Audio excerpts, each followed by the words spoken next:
Hi there, and welcome to Joy Sightings, edition number 21. Today I read again from Tales of the Kingdom, the chapter called Princess Amanda and the Dragon. Once tall grasses grew by Lake Marmo. Each spring, damsel dragons dropped out of the sky, trampled nests in the reeds, laid clutches of eggs, and buried them in the sand. And once they had given birth, the great reptiles flapped away. Dragons in the sky are the first sign of spring in Great Park. The children come, baskets in hand, eager for dragon egg hunts. They shed their winter stockings and wriggle their bare toes in the warm sand. They race each other laughing and breathless to see who will reach a clutch of dragon eggs first. They yell and hoot when they find the treasure. "Dragon eggs," they cry. Soon the shout, "Dragon eggs," echoes back and forth from both sides of the lake. Children know they are forbidden to keep dragon eggs, because a dragon soon hatches from the egg and it achieves full growth 6 months later. The baby dragon's scales harden. It begins to breathe fire. At first, there are short blasts of warm air, then later great searing torches of flame. The dragon has become cunning and cannot be trusted. So a sign on the shores of Lake Marmo reads, "It is forbidden to keep dragon eggs." The 2 eggs Princess Amanda found one day, many months after Hero's arrival, were bronze. They glowed like amber jewels in the sunlight. Perhaps she meant to carry them to Caretaker. Perhaps she thought that they were old and shriveled inside. Perhaps she forgot. But she did not take them to Caretaker's cottage. Instead, she hid the eggs. She hid them in my very own place, her den in the hollow of a mighty oak on the edge of Outpost Meadow, which was so far from Stonegate entrance that few strangers walked to it. It was so peaceful here that Caretaker visited this area only a few times in his yearly rounds. The spring sun reached the floor of Amanda's den and warmed her hiding place. Soon one egg rattled when the princess picked it up to inspect it. Obviously, there was no life inside, but the other one began to crack. By mid-morning, a dragon hatchling pecked its way out and left the shell. The baby dragon squawked for food. Its long neck bobbed and weaved. Its feet pattered back and forth, running to keep up with its huge head. It bumped into the side of the tree. Amanda laughed. "I must take it to Caretaker," she said aloud. "He will know what to do about surprise hatchlings." The little beast turned its brown eye on her, and a great tear dropped onto its breast. Amanda began to love the baby dragon. Though she knew it was forbidden, she kept the hatchling for a pet. "Just a little while," she thought. "Perhaps I can tame it." The princess fed the baby insects and wild roots. She kept it alive with hour-by-hour feedings, and because she nurtured the hatchling, she loved it all the more. The dragonet's bare skin soon became covered with soft scales, bronze and dazzling in the sun. That summer was filled with dragonet games. The little beast and Amanda set up relay races with the butterflies. Lines of flittering wings and one sweaty princess and one growing dragonet raced through Outpost Meadow. Other days, Amanda and the animal bounded over the meadow buttercups, seeing who would take the longest leap. Soon the dragonet won every time. Sometimes Amanda tossed her ball as high as her arm could throw, and the dragonet would spring almost to tree line and grab it in its jaws. She sang as they played in the sun. "I have perfect aim, and he has perfect catch. We must be a perfect match." By the middle of summer, the dragonet was large enough for Amanda to wedge herself between the spikes on its back. Together they leaped above the meadow, flying in and out of the limbs and leaves of the old trees that bordered on the open field. The dragonette let out a joyous "Cree!" and Amanda laughed with glee. Up and down they soared, up high into the tree branches and down low into the flowering meadow. Amanda hung on for her life while the dragonette flew, flapping its wings. Amanda soon discovered that her pet hated to be left by itself. It wailed piteously when she left it to perfect her aim on the practice field, so she began to practice less and less. The dragonette particularly hated to be left alone at night. Since the princess dared not bring it to inmost circle, and even feared for its life should it be discovered, she began to stay away from the great celebrations. One night she crawled into her den beside the beast, and he licked her face and hands. Gratefully, it stretched beside her, panting with relief that she had stayed. She could hear distant music from deepest forest and missed her friends. Raising a hatchling was more demanding than she had thought. Amanda became angry at the law that kept her from sharing her pet with others. She thought, "What harm is one small dragon?" That same night she noticed a yellow gleam flickering in the beast's eyes as it looked at her. When it licked her face, she could feel that its breath was warm and dry. After that, when Amanda returned from short trips to forage for their food, she would find the walls of her den scorched. The hollow was becoming more blackened. It smelled of charcoal. The dragon was always glad to see her, but she was careful not to stand directly in front of its nose and mouth. More and more often, she had to be careful of its tail. A full-grown dragon's tail is deadly. Its powerful sweep can move boulders or knock down medium-sized trees or cripple a man or kill a princess. Once when she wanted to hop on its back for a ride, the dragon leaped up without her. "Creel! Creel!" Its cry became defiant as it shot a flame in her direction. For the first time, it had willfully disobeyed her. As each week passed, Amanda began to laugh less and less. One day, after racing the dragon through the forest, she left it napping in a sunny glade and returned to the hollow tree just as Caretaker was backing out of it. His sapling hat pulled out of the hole like a cork out of a bottle. He asked her, "What's wrong with the inside of my very own place? Amanda, you haven't been lighting fires, have you?" "Oh, it's been that way a long time," she lied. "I don't know what caused that. Maybe burners were here last winter." Amanda wished Caretaker would stop wearing that ridiculous tree for a hat. How could she have ever thought it was so wonderful?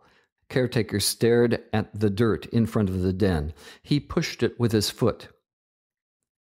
"Ever see any dragons around here?" he asked quietly. "Dragons?" answered Amanda quickly. "Not now. The season for dragons is over." Caretaker didn't say a word, but began to walk down Meadow Path. "You old fool," thought Amanda. It was then that he stopped and turned and looked at her sadly. "If you ever need me, Amanda, just call." Caretaker gazed at Amanda for several long minutes, then turned around again and went on his way. The next day she hid the dragon in another part of the forest. When she returned, it was Mercy who sat outside of her den. "She's the ugliest woman I ever have seen," thought Amanda with surprise. She dreaded talking to her. Why don't they just leave me alone? "Amanda," Mercy called with a sad smile, "I saw you coming before I heard you. Whatever has happened to your laugh?" Amanda did not know how to answer. Had she changed? Everything looked different now. Was she losing her gift of seeing, or were things appearing now as they really were? Maybe the great celebration was just a bunch of foolishness. That same night, Amanda realized that the scales of the dragon sleeping beside her were very hard.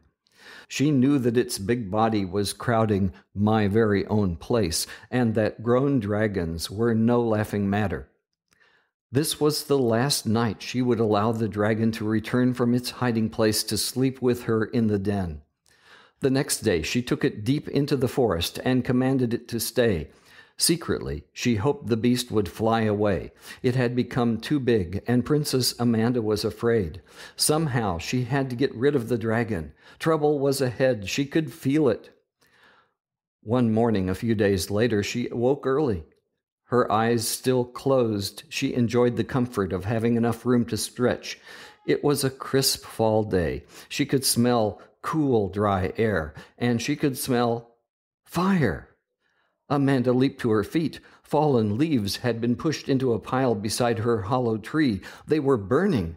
Amanda rushed out, stomping and scattering them. Her bare feet felt singed. Looking up, she saw that an old stump was smoldering beside Meadow Path. Underbrush was smoking on the edge of the forest. Amanda could see something large and bronze-colored moving between the trees. She dashed in to put on her shoes and rushed back out. "Wait, wait," she shouted. She began running along the path. "Wait for me." She was terrified that the dry grass would catch and begin to flame from the dragon's breath. In her mind, she could see the whole forest burning, the creatures running, and, oh, how awful, fire in Great Park, fire because of her. Suddenly she knew. Great harm could come from one small tame dragon. Small tame things grow into big wild beasts. Where was Caretaker now? Why had she not taken the hatchling to him right away? Why had she lied? The beast finally heard her call. It stepped out of the trees into the meadow to face her. Amanda gasped. It had grown even more, and she had not noticed how much. The huge beast sat waiting for her. Its long tail swept slowly across the ground behind it, then flicked, then swept back. The claws on one paw flexed, tearing the thatch and the soil beneath it, then opened, then flexed again. A thin, wet trickle dripped out of its mouth down its jaw. Yellow light gleamed in its eyes. The dragon had become cunning. Why had she not seen this? Amanda drew herself to full stature. She ignored the throbbing in her feet. "Dragon," she announced in her most majestic tone, "you must go. You are too big for my den. Grown dragons are not allowed in Great Park. Your breath is too hot. Fly away." The dragon leered at her. It hunched like a cat on the prowl and moved closer and closer to her. Finally, the huge beast was near. It swept its tail, which quickly covered the distance between them. Amanda hopped over the tip. The dragon swept the long, jagged tail back. Faster. She hopped again. It raised its head and blew hot flames onto the grass behind her. She could hear the vegetation crackling. She could feel it beginning to burn. She turned and stamped the fire out. The dragon breathed again. More fire. Her heart filled with terror. One small princess cannot put out all the fires this one large dragon starts. The dragon breathed again. The flames licked her clothes, her hair. She slapped at the fire with her hands. She rolled on the ground. She could see the great beast inching closer, flicking its tail, the yellow light glowing brighter in its eyes. Amanda backed away. She knew it was useless to run. The dragon always won the races. "Oh, help!" she cried. "Caretaker, caretaker, I'm too small for this terrible dragon." Suddenly, she scarcely knew how, Caretaker was standing beside her. He must have come bounding the moment the flames had begun. "Kill it! Kill it!" Amanda screamed. The great beast began to lurch. It raised itself on its hind legs and roared. Flying flames filled the air. "No, Amanda," said the old man. "I cannot kill this dragon. Only the one who loves a forbidden thing can do the slaying. You will always hate me if I do it. Only you can slay this dragon." Caretaker pulled his woodsman's hatchet from the silver belt around his waist. He held it erect before him. He lifted his eyes to the sky. In the name of the king, Amanda, for the restoration, you must slay the dragon. Caretaker tossed the hatchet directly overhead. It flew high, then started to tumble down end over end. The humming began, the singing the princess had always loved. The hatchet landed at her feet. Its blade stuck firmly in the ground. Amanda reached down and gripped the wood. She felt the hatchet's power, and she pulled it from the soil. By this time, Amanda had backed almost to the middle of Outpost Meadow, and Caretaker had moved out of the circle of mortal combat. Small fires were burning here and there on the grass. The princess must do this work quickly. She would have only one chance. Suddenly, Amanda had a terrible thought. Her laughter was gone. Her seeing had disappeared. What if the gift of perfect aim had vanished as well? The dragon was very close. She kept an eye on its tail. Though she had kept the beast alive, she knew it wanted to tear and devour her. The tail moved. Amanda leaped over it. It swept back. This time, Amanda was ready. She whacked the huge tail with her hatchet. Hurrah! A long piece wiggled on the ground, oozing green dragon's blood. Perhaps there is hope, Amanda thought. That was pretty quick aim. The dragon cried a terrible "Creel! Creel! Creel!" not so much from pain as from rage. It reared back on its hind legs, opened its mouth, and let out a fiery blast that caught Amanda full in the face. She could feel hot flames licking her hair and her clothes. "Now, Amanda," called Caretaker. "Now or never." She took careful aim, raised the hatchet, sighted the bare white patch on the breast of the weaving dragon, which was the beast's only vulnerable spot. "For the king," she screamed, "for the restoration." Strength filled her arm. She let the hatchet fly. At that same moment, the beast roared again. It caught Amanda's leg with the bleeding stump of its swishing tail. She went down onto the grass, but Amanda's aim was true. Caretaker's hatchet hit its mark, and the great dragon came crashing down upon the little girl. Green ooze splashed over Outpost Meadow and covered the princess. "I'm dying," she thought. "I will smother under this dragon's heavy body." Amanda felt Caretaker's hand touch her arm. Slowly, ever so slowly, the old man raised the edge of the great dragon's hulk, just enough so that Amanda could inch her way along the ground to freedom. Then Caretaker cradled the child in his arms in the middle of Outpost Meadow and wept. Amanda's hair and eyebrows and lashes were burned into crinkles.